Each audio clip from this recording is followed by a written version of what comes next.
आप सभी का स्वागत है आपके अपने YouTube channel chemical solution online classes के। आज आपके लिए एक विशेष लेक्चर तैयार किया गया है और ये लेक्चर उन सभी स्टूडेंट्स के लिए है जो नीट एग्जाम की प्रिपरेशन कर रहे हैं, चाहे वे 11वीं क्लास के अंदर हैं चाहे वे 12th क्लास के, दोनों के लिए ही ये वाली जो मेडिकल एग्जाम है नीट का, वह दोनों के लिए ही इम्पोर्टेंट है। और आज हमारा जो सेशन रहने वाला है वह रहेगा नीट एग्जाम के पैटर्न और ऐसी 10 गलतियों के बारे में बात करेंगे जो आपको बिल्कुल नहीं करनी है, ताकि आप जब एग्जाम के अंदर बैठें तो उन 10 गलतियों से कम आप बच सकें। तो आज के लेक्चर की मैं शुरुआत करने से आपको कुछ पंक्तियों के साथ इसकी जो शुरुआत है मैं करना चाहूँगा कि the expert in anything was once a beginner. अर्थात जो एक्सपर्ट बनते हैं वे हमेशा कभी सीखने का प्रयास करते हैं, तभी जाके वे एक्सपर्ट बन पाते हैं। तो मैं उम्मीद करता हूँ कि 11वीं व 12वीं के जो विद्यार्थी हैं, यहाँ तक कि 10वीं के जो विद्यार्थी जो आगे जाकर डॉक्टर बनने का सपना रखते हैं, उनके लिए ये वाला एग्जाम आपको देना होता है। तो ये जो नीट का एग्जाम है, ये कंडक्ट जो करवाती है एजेंसी, वो आपकी है NTA, जो कि नेशनल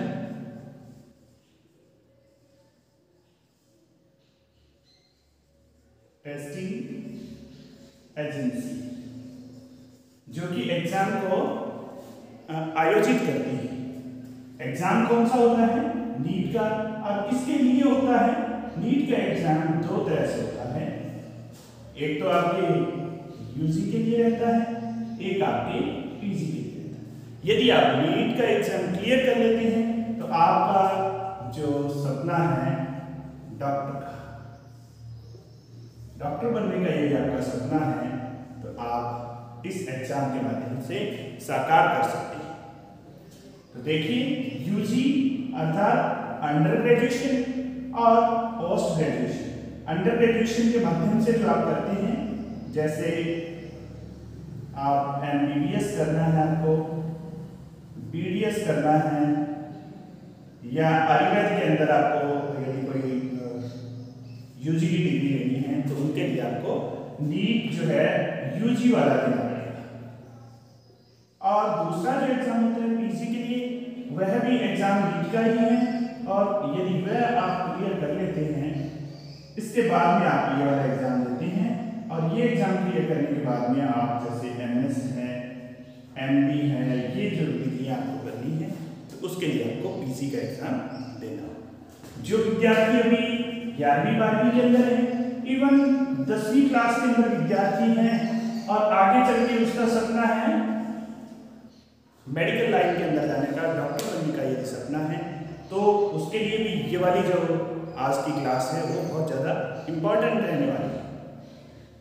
तो यहाँ ये वाली आपको बात क्लियर होगी कि नीट जो है वो यूजी और पीजी 2 तरह के ये एग्जाम होते हैं, और नीट जो है इसकी फुल फॉर्म जो रहती है वह रहती है आपकी national eligibility cum entrance test.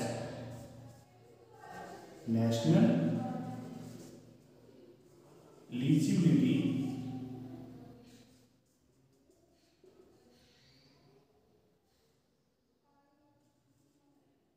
Come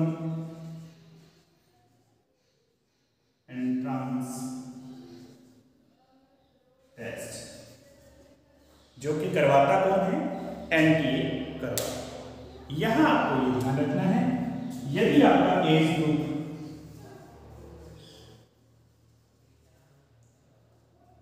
17 to 25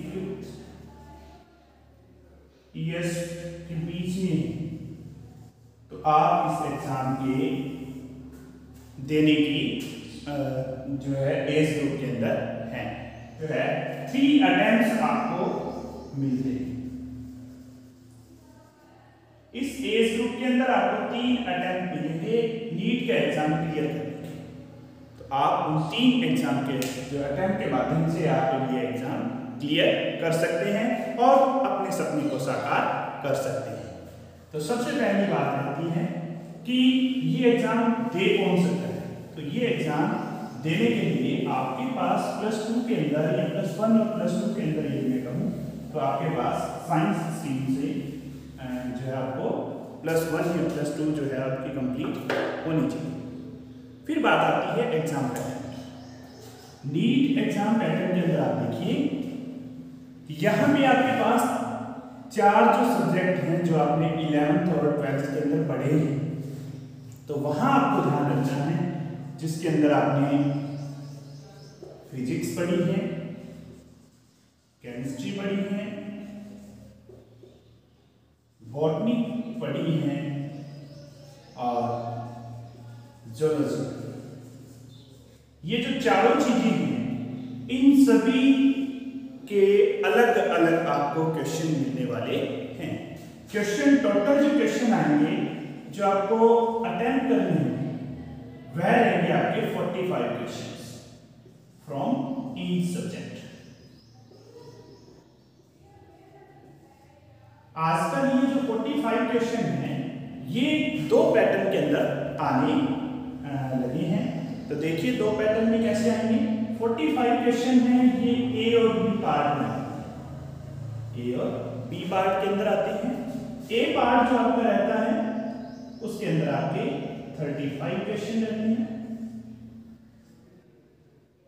और बी जो पार्ट रहता है उसमें आपके 15 क्वेश्चन रहते हैं। ए पार्ट के जो 35 क्वेश्चन हैं वो आपके लिए क्या है करने अनिवार्य है। और यहाँ बी जो पार्ट है उसके अंदर आपको जो 10 क्वेश्चन है वही अटेम्प्ट करने हैं। बाकी जो 5 क्वेश्चन बचेंगे वो आपको वहां छूट है कि आप 5 क्वेश्चन यहाँ पे छोड़ सकते हैं। सेम इसमें रहेगा ए व बी, इसमें भी ए व बी रहेगा पार्ट और इसमें भी ए और बी रहेगा। अर्थात टोटल जो क्वेश्चन है एग्जाम के अंदर 50 मिलेंगे आपको। आउट ऑफ 50 आपको बी पार्ट है उसके अंदर 5 जो क्वेश्चन है वो आप छोड़ सकते हैं। अर्थात 5 क्वेश्चन आपको वहां पे ऑप्शन मिलेगा कि 5 क्वेश्चन आप रैंडमली या लगातार कैसे भी इनको आप छोड़ सकते हैं। फिर बात आती है मार्क्स की। तो मार्क्स देखिए प्रत्येक जो क्वेश्चन है वह 4 मार्क्स का है। अर्थात यहाँ 35 है तो 140 ये हुआ और 40 ये हुआ, टोटल 180 मार्क्स एक पेपर के। एक पेपर के अंदर 45 जो होंगे टोटल, तो टोटल मार्क्स कितने होंगे 180। इसके भी क्या होंगे 180 मार्क्स, यहाँ पे भी 180 मार्क्स और यहाँ पे भी आपका 180 मार्क्स। अर्थात टोटल जो आपका एग्जाम होगा वह 720 मार्क्स का होता है। टोटल मार्क्स कितने रहेंगे यहाँ पे आपके 720 अंक का एक एग्जाम होगा जिसकी टाइमिंग जो है एग्जाम करने की जो टाइमिंग है वह कितनी होगी 3 घंटे। 3 घंटों के अंदर आपको 720 अंकों का और टोटल यदि अपनी क्वेश्चन की बात करें तो 180 क्वेश्चन आते हैं। 3 घंटों के अंदर आपको 180 क्वेश्चन है वो हल करने होते हैं। ये बात रही आपकी एग्जाम की। थोड़ा मैं पुनः से रिपीट कर देता हूँ। 4 है आपके फिजिक्स, केमिस्ट्री, बॉटनी और जोलॉजी। इन चारों एग्जाम्स के अंदर जो चारों पेपर्स हैं उनके अंदर 45 क्वेश्चन आपको अटेम्प्ट करने। 2 पार्ट हैं ए और बी। ए पार्ट के अंदर आपके जो है 35 और बी में 15 क्वेश्चंस आते हैं जिसमें से आउट ऑफ 15 आपको 10 ही अटेम्प्ट करने होते हैं और 140 का प्रत्येक रहेगा। सॉरी ये 140 और 40 180 का प्रत्येक जो पेपर रहेगा और 720 के ये टोटल मार्क्स आपके रहते हैं। फिर बात आती है आपकी कि इनको करते रहते या आपने कहीं कि नीट का जो एग्जाम है जब अपने देने के लिए बैठेंगे तब हमें किन किन बातों का ध्यान रखना है उन चीजों पे अपने बात करेंगे। तो देखिए 10 ऐसी गलतियां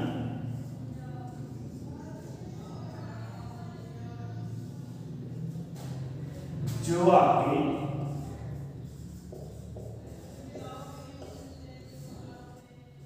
डॉक्टर बनने के सपने को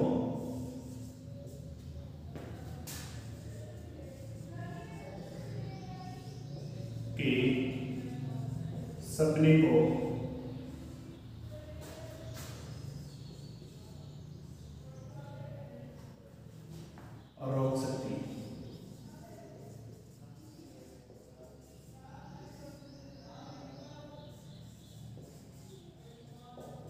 अर्थात 10 ऐसी गलतियां हैं जो आपको नीट के एग्जाम में कभी नहीं करनी है। यदि आप नीट के लिए तैयारी कर रहे हैं तब भी आपको उन गलतियों से बचना है, जिसके अंदर सबसे पहली जो बात आती है, अधिकतर जो नीट की तैयारी करने वाले विद्यार्थी हैं वे क्या करते हैं कि कंटिन्यू स्टडी जरूर करते हैं, मेहनत सभी करते हैं, तो वहां भी क्या करते हैं कि डेली जो है पीसीपी को टाइम नहीं देते, या पीसीपी को डेली टाइम नहीं देना अपनी सबसे बड़ी गलती है। इसके अंदर आपको ध्यान ये रखना है कि ऐसा नहीं करना है कि जैसे 2 दिन हमने फिजिक्स पढ़ लिया, 2 दिन हमने केमिस्ट्री, 2 दिन ही हमने बायोलॉजी या बॉटनी जोलॉजी को पढ़ा। ऐसा नहीं करते हुए, ऐसा आपको नहीं करना। करना क्या है आपको? डेली, यदि आपका रूटीन है कि दिन के अंदर मुझे 12 घंटे पढ़ना है, तो 12 घंटे में से 3 घंटे आपने फिजिक्स के लिए निकालनी है, 3 घंटे ही आपने केमिस्ट्री को देनी है, 3 घंटे ही आपने बायोलॉजी को देनी है। ये वाली चीज आपको ध्यान में रखनी है। कहने का अर्थ ये कि आपको कंटिन्यू एक दिन के अंदर तीनों चीजों को जरूर पढ़ना है। अर्थात पीसीबी का यह अर्थ है फिजिक्स, केमिस्ट्री और बायोलॉजी। यदि आप कुछ दिन लगातार एक ही सब्जेक्ट को पढ़ते हैं तो आप बोरियत भी महसूस करेंगे। दूसरा, अन्य जो बचे हुए सब्जेक्ट होंगे उनके अंदर आपकी जो पकड़ है वो कमजोर होती जाती है। दूसरी बात आती है एनसीईआरटी बुक्स जो है उनकी जो स्टडी है वो जरूर है। अधिकतर विद्यार्थी क्या करते हैं, एनसीईआरटी की बुक्स जो है उनको नहीं पढ़ते हैं। क्यों नहीं पढ़ते हैं? क्योंकि उनको यूं लगता है कि बड़ी बड़ी जो मोटी बुक्स हैं उनको पढ़ के ही केवल नीट के एग्जाम दिया जा सकता है, जबकि उनका ये वहम है, भ्रम है, उनको भ्रांति है उनको इस बात की कि एनसीईआरटी जो है उसमें से क्वेश्चन हमें नहीं मिलेगी। तो मैं आपकी जानकारी के लिए ये बता दूं कि यहाँ जो एनसीईआरटी की बुक्स हैं इनमें से आपको नीट एग्जाम के अंदर बहुत से जो क्वेश्चन हैं वो लाइन टू लाइन क्वेश्चन मिलेंगे। लाइन टू लाइन जो क्वेश्चन है वह आपको एग्जाम के अंदर मिलेगी। तो सबसे पहले जो आपने काम करना है, आप 11वीं के अंदर आपने 10th का एग्जाम पास किया है, 10th का एग्जाम पास करते ही सबसे पहले एनसीईआरटी बुक्स आप खरीदें और एनसीईआरटी बुक्स को लाइन टू लाइन पढ़ें। और आपको ये ध्यान रखना है कि लाइन टू लाइन इनकी स्टडी करने के बाद में आपको वहां एग्जाम के अंदर आपको क्वेश्चन भी वहां एनसीईआरटी में से मिलेंगे।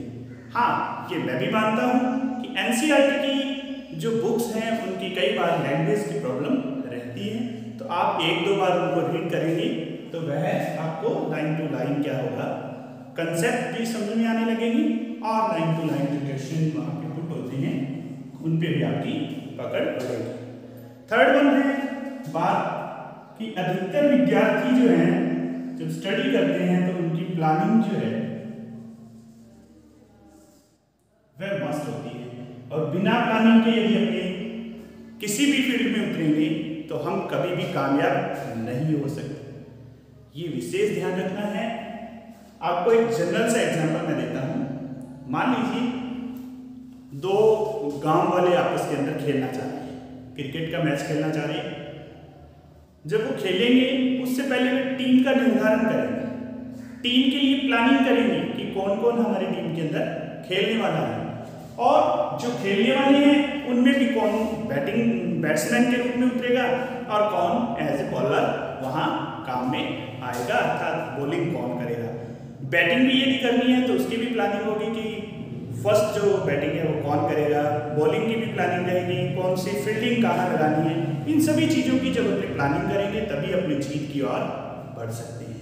तो यहाँ प्लानिंग क्या करनी है आपको, सबसे पहला जो काम है आपका वो है टाइम टेबल। ये कहीं नहीं लिखा हुआ कि आपको दिन के अंदर 20 घंटे पढ़ना है, 18 घंटे पढ़ना है। आप टाइम टेबल अपने हिसाब से सेट करिए, अपने शेड्यूल के हिसाब से।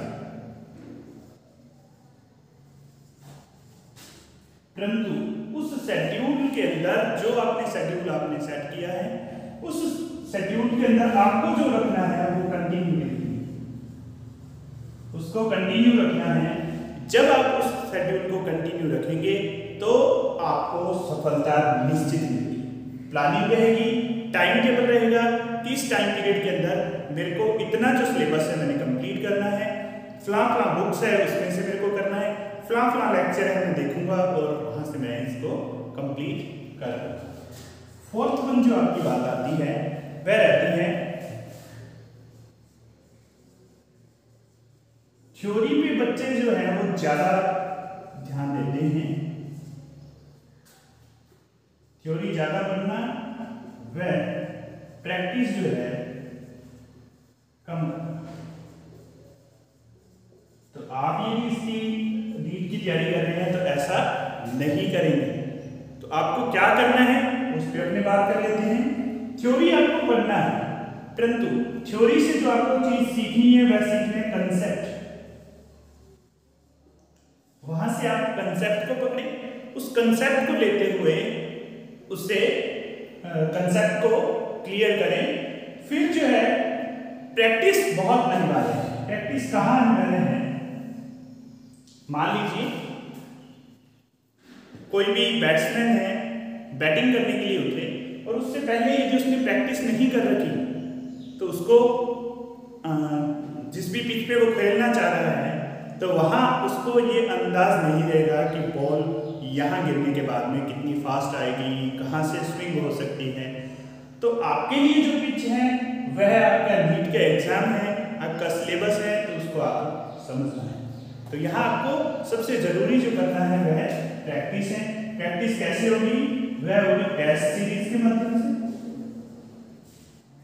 या ओल्ड जो आपके पेपर्स हैं उनके माध्यम से आप क्या कर सकते हैं, प्रैक्टिस कर सकते हैं। क्यों जरूरी है इस चीज को समझें। आपको टोटल 180 क्वेश्चन जो है वो मिलने वाले। 180 क्वेश्चन को आपने हल करना है 3 घंटों के अंदर, और उनके अंदर भी 4 तरह के आपको सब्जेक्ट्स मिलेंगे। तो 4 सब्जेक्ट्स के लिए आपके 3 घंटों के अंदर आपने जो काम करना है 180 क्वेश्चन करने हैं। यदि आपने कभी घर पे बैठ के 3 घंटे बैठ के 180 क्वेश्चन अलग अलग सब्जेक्ट के यदि नहीं निकाले तो बोर्ड एग्जाम, जो नीट का एग्जाम होगा, वहां जब आप बैठ के इन क्वेश्चन को सॉल्व करोगे तो आपको बहुत सी समस्याएं आने वाली हैं। तो इसके लिए पहले से आप प्री प्लान रहिए, अपनी पूर्व तैयारी के साथ रहिए, ताकि आप इन क्वेश्चंस को इजीली 3 घंटों के अंदर कौन से क्वेश्चन कैसे अटेम्प्ट करने हैं, कौन से क्वेश्चन मैं पहले अटेम्प्ट करूंगा, केमिस्ट्री मेरी अच्छी है, बायोलॉजी मेरी अच्छी है, वो जब आप अभ्यास करेंगे तब आपको इस चीजों का ज्ञान हो जाएगा। नेक्स्ट है आपका 5th वन जो पार्ट रहता है वह रहता है नो रेगुलर रिवीजन।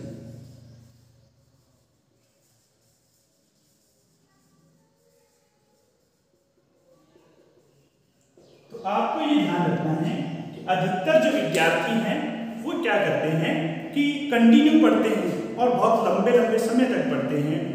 10-10, 12-12 घंटों की उनकी स्टडी का जो टाइम रहता है, परंतु उनके अंदर जो कंटिन्यूटी नहीं रहती, वो रहती है रेगुलर जो आपकी रिवीजन की, वह सबसे बड़ी कमी उनके अंदर रहती है।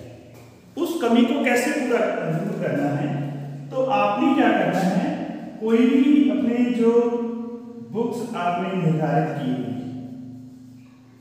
उसके अंदर भी जो आपने सब्जेक्ट निर्धारित किए हुए, तो जो आप यहाँ पे शेड्यूल बनाएंगे, जो टाइम टेबल बनाएंगे, जो आप टाइम टेबल कह रहे हैं या अपना ब्लू प्रिंट कह रहे हैं कि मैं इस तरीके से इस तैयारी को करने वाला हूँ, उन सब्जेक्ट्स के अंदर जो आपने टाइम टेबल बनाया है, उनके अंदर चाहे आप वीकली, चाहे 15 दिनों के बाद में, चाहे मंथली कहें, रिवीजन जो है, रिवीजन क्लासेस जरूर। रिवीजन क्लासेस का अर्थ है कि जो भी टॉपिक आपने पहले कंप्लीट कर रखा है, उस टॉपिक के अंदर आपको जो भी समस्याएं आ रही हैं, उनको आप समझते हुए आगे बढ़ें। जब आप किसी भी टॉपिक का रिवीजन करेंगे, तो रिवीजन करने के बाद में आपका क्या होगा, रिवीजन जो है उससे क्या आएगा, आपके अंदर कॉन्फिडेंस आएगा,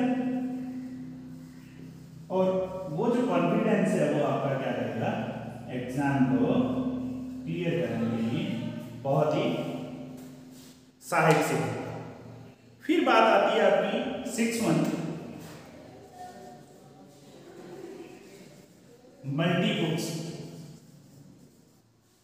मल्टी बुक्स कहते हैं एंड नोट्स कहते हैं। आजकल जो है टेक्नोलॉजी का जमाना है, जब भी आप डालते हो गूगल बाबा के यहाँ की नीट के प्रिपरेशन के लिए बुक्स, तो दुनिया जहान की बुक्स वहाँ पे आपको उपलब्ध हो जाती हैं। फिर बच्चा जो है वो कंफ्यूज होता है कि कौन सी बुक्स मुझे कब पढ़नी है, कौन सी बुक्स मैं परचेज करूँ। तो इसके लिए आपको ध्यान ये रखना है कि आपको सबसे पहले जो पढ़ना है वो एनसीईआरटी बुक्स। दूसरा, यदि आप रेफरेंस बुक्स पढ़ना चाहते हैं, तो रेफरेंस बुक्स के लिए मेरा जो अलग एक लेक्चर में बना दूंगा बुक्स के लिए, उसके अंदर आप बुक्स का अध्ययन कर सकते हैं, या आप जिस भी कोचिंग सेंटर या इंस्टीट्यूट्स के साथ जुड़े हुए हैं वहाँ से भी आपको बुक्स मिल जाएंगे। परंतु मेरा आपको ये ज़रूर कहना है कि ऐसा नहीं हो कि प्रत्येक सब्जेक्ट के लिए आप 4-4, 5-5 बुक्स पढ़ें। तो सबसे पहले आपको जो रेफरेंस बुक पढ़नी है वो एनसीईआरटी ही पढ़नी है। तो मल्टी बुक्स और नोट्स आपको बाजार के अंदर उपलब्ध होंगे, परंतु आपने जो भी रेफरेंस बुक आपने ली है वह 1 या 2 बुक्स के अलावा आपको ज़्यादा बुक्स एक सब्जेक्ट के लिए नहीं पढ़नी है। अब यहाँ देखिए, जो पीसीबी आपकी हैं उसके अंदर करीबन 98 टॉपिक्स हैं तीनों सब्जेक्ट्स के अंदर। अब 98 बुक्स के टॉपिक्स के लिए अपने 3-3, 4-4 बुक्स को 98 टॉपिक्स के लिए नहीं पढ़ सकते। किसी टॉपिक विशेष के अंदर यदि आपको समस्या है तो एक बुक विशेष के अंदर आप टॉपिक विशेष पढ़ सकते हैं। प्रत्येक पूरी बुक्स 98 के लिए अपने कहें कि 4 बुक्स मैं अलग अलग पढ़ पाऊंगा, ऐसा पॉसिबल नहीं हो पाता। तो आपको इन चीजों का भी ध्यान रखना है। फिर जो बात आती है 7 हैंड नोट्स कह दूं या कह दूं कि हैंड या शॉर्ट नोट्स। अधिकतर विद्यार्थी वो नहीं बनाते हैं, ये उनकी सबसे बड़ी भूल है।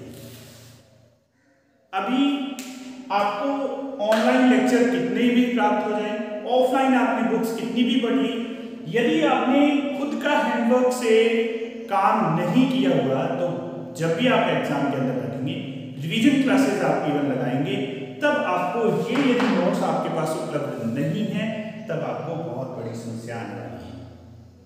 तो सबसे बड़ी जो बात है वो यही है कि जो टॉपिक जहां से भी आपने पढ़ा है उसके शॉर्ट नोट आप साथ साथ तैयार करते जाएं, ताकि आपके दिमाग के अंदर एक खाका तैयार रहे, एक जो ब्लूप्रिंट है वो आपके दिमाग के अंदर रहे। जब भी आपको रिवाइज करना है टॉपिक, रिवीजन क्लासेस जब भी आपने लगानी है, तब आप इन जो आपके नोट्स बनाए हुए हैं, खुद के नोट्स बनाए हुए हैं, उनमें से आप लगा सकें।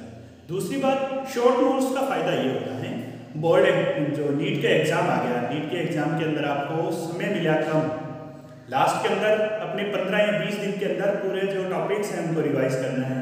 तो यदि आपने ये वाले नोट्स नहीं बनाए हैं तो आज से बनाना प्रारंभ कर दें और अंत के अंदर आपको इसका जो लाभ है वो मिलेगा। 8th वन है नो रेगुलर टेस्ट।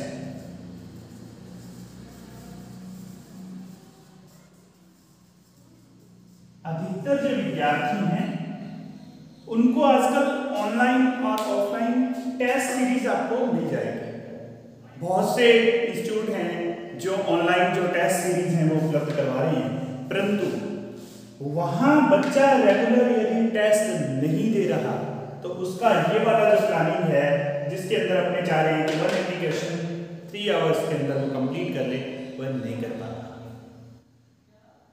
रेगुलर जो टेस्ट सीरीज हैं उनको बच्चा नहीं अटेम्प्ट करता, उसके पीछे रीजन ये रहता है कि मेरे मार्क्स कम आ जाएंगे, मेरे से ये मिस्टेक हो जाएगी।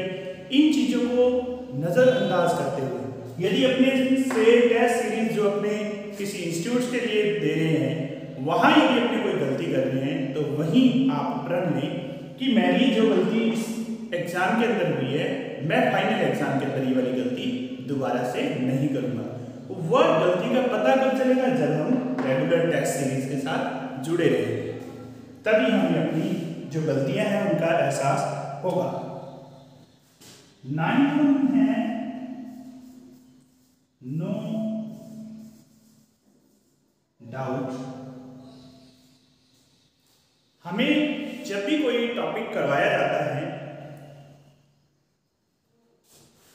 तब अपने कहें तो हम अपने जो डाउट्स हैं उनको क्लियर नहीं कर पाते। यदि विद्यार्थी के अंदर ये कॉन्फिडेंस नहीं है कि मैं मेरे डाउट्स को टीचर से कैसे पूछूं या अपने किसी साथी से कैसे पूछूं, चाहे आपका टॉपिक कितना भी छोटा हो, कितना भी छोटा डाउट क्यों ना हो, परंतु यदि आपका वो छोटे से छोटा डाउट क्लियर नहीं है तो आपका आगे का जो टॉपिक पढ़ने का कोई भी महत्व नहीं रहता। तो आप वहाँ पजल होंगे और आपका ना ही वह टॉपिक क्लियर हो पाएगा, केवल पढ़ने मात्र से आपके एग्जाम क्लियर नहीं होते। आपकी जानकारी के लिए बता दूं कि नीट का जो एग्जाम 2019 के अंदर हुआ था वहां करीबन 14 से 15 लाख विद्यार्थी बैठे हुए, जिनमें से केवल 38,000 जो विद्यार्थी हैं उनको ही गवर्नमेंट कॉलेज मिल पाया। तो ये आंकड़ा आपको तैयारी के लिए मोटिवेशन भी दे सकता है। तो ये आपको ध्यान रखना है कि आप 14-15 लाख के अंदर तो जब भी एग्जाम देंगे तब बैठ के शामिल हो सकते हैं। इनमें शामिल होना है तो आपके जो डाउट्स हैं वो क्लियर होने चाहिए। आपने जो एग्जाम के अंदर मिस्टेक्स की हैं, जो यहाँ प्रैक्टिस सेट्स के अंदर मिस्टेक्स की हैं, उनको रिपीट नहीं करना है, उनसे बचना है। लास्ट जो है बात आती है आपके 10th नंबर नो रेस्ट। जब विद्यार्थी तैयारी करना प्रारंभ करता है तब उसके अंदर बहुत बड़ा जुनून होता है, वो जुनून के साथ में पढ़ता है, बहुत सी तैयारी करता है, कंटिन्यू है पढ़ता रहता है, परंतु धीरे धीरे जो है यदि आप उसके अंदर प्रॉपर रेस्ट नहीं ले रहे, मान लीजिए मैंने 12 घंटे पढ़ना है, एक तो मैं कहूँ कि 12 घंटे लगातार मैं बैठा रहूँ, एक मैं कहूँ कि 3-3, 4-4 घंटे के 3 या 4 सेट्स के अंदर मैं पढ़ रहा हूँ, बीच में 15-20 मिनट आधे घंटे का मैं रेस्ट ले रहा हूँ। तो वहाँ रेस्ट लेने के बाद में हमारे जो माइंड है वह रेस्ट लेगा तो ज़्यादा एक्टिव होकर अपने काम कर पाते हैं।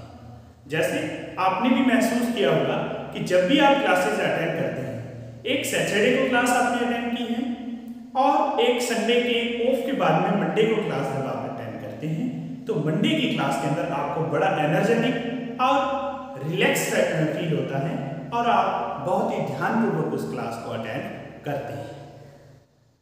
तो ये जो कुछ बातें हैं, जो 10 बातें मैंने आपको बताई हैं मुख्य रूप से, जो आपको नीट एग्जाम के अंदर बिल्कुल भी नहीं करनी।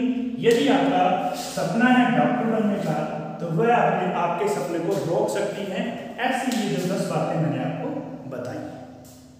उम्मीद करता हूँ कि सभी विद्यार्थियों के लिए ये जो जानकारी है वो बहुत ही उपयोगी सिद्ध होगी। यदि इनके अलावा भी आपका कोई डाउट नीट एग्जाम से संबंधित है तो आप मुझे कमेंट बॉक्स के अंदर कमेंट कर सकते हैं। और नेक्स्ट जो लेक्चर होगा आपका नीट एग्जाम से संबंधित केमिस्ट्री की जो ब्लूप्रिंट्स हैं उन पे भी आपको जल्दी ही जो लेक्चर है वो प्राप्त हो जाएगा। यदि अन्य किसी टॉपिक पे आप ऐसा लेक्चर चाह रहे हैं किसी अन्य एग्जाम के लिए तो आप मुझे ज़रूर कमेंट बॉक्स में कमेंट करें और ताकि मैं उस पर भी वीडियो आपका संबंधित जानकारी है वो उपलब्ध करवा सकूं। उम्मीद करता हूं कि आप इन बातों को अच्छे से समझ पा रहे होंगे और अंत में मैं आपको यही कहना चाहूँगा कि it's time to be serious, so stop saying and start doing. अर्थात कि अब जो समय है वह सीरियस होने का है। आप सीरियस हों और कहना छोड़ें और करना प्रारंभ करें। अर्थात आप जल्दी से कि मेरा सपना डॉक्टर है ये कहना छोड़ें और करना शुरू करें। अर्थात जो नीट के एग्जाम की तैयारी है वो आप शुरू करें। मेरी तरफ से आप अग्रिम शुभकामनाएं। उम्मीद करता हूँ कि आप जल्दी ही डॉक्टर बनके मुझे मिलेंगे। इन्हीं शुभकामनाओं के साथ धन्यवाद।